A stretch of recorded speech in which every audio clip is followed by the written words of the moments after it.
What's up guys, Seabass here, Dixie Divers, running you through one of our pony bailout setups. Today we have the Highland tank mount bracket. This is going to be a back mount. It's going to go straight onto your tank. Actually Highland made it here so you can actually slip your cam band easily through that area to secure it. Got these two nice bushings or cushions here, if you want to call them. So it'll be nice and secure on there. This compared to the bags like Excess Scuba has are going to be a little bit more secure, but obviously they can't be utilized on a weight belt like the bags can.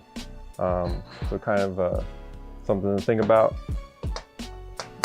So we like to run these same thing with the Sopra's first stage valve integrated. These are really nice. You can fill these straight off the tank. Just take this nipple off here and it just goes right there. You fill it up right before you dive each time. Really cool setup.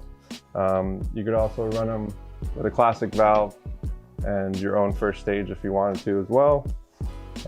So really cool setup. Like I said, if you need some sort of redundant air source, it's a nice little thing to have. Come by the shop, check it out, check us out online, and let's get you diving.